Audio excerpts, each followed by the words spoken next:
L'emballage des produits laitiers, au départ, on l'a bricolé comme tout le reste, avec un ordinateur, avec quelques dessins à griffouiller, un scanner et une imprimante. On a fait appel à une graphiste de la région. Elle nous a fait un premier projet qu'on a retravaillé pour aboutir finalement au projet actuel.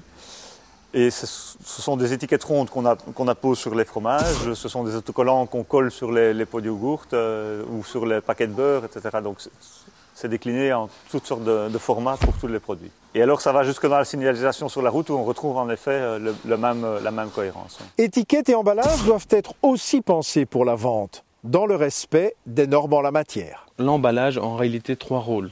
Un rôle de conservation, un rôle de protection bien sûr contre tout le risque de contamination quand le produit finit.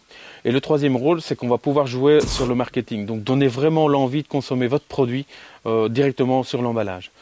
Bien sûr, il y a des normes légales à respecter, ça c'est le plus important. Mais attention, trop d'informations tue l'information.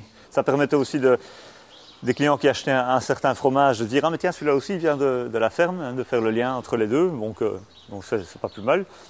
Et puis, dans le souci d'avoir quelque chose de joli, ça fait toujours plaisir à voir. Ici, on travaille encore de manière très artisanale au niveau de l'étiquetage, donc on essaye de développer des solutions nous-mêmes pour que ce soit plus ergonomique et peut-être même un jour automatique. C'est nouveau, c'est un conditionnement qui a été inventé par un Français, mais qui ne s'est jamais vendu en Europe. Par contre, qui est très très bien développé en Amérique du Nord, en Amérique latine, en Inde, en Asie. Et sur tout emballage figure une étiquette. Il y a également l'étiquetage qui joue un rôle au niveau de la traçabilité, toute une série de mentions, notamment le numéro de lot.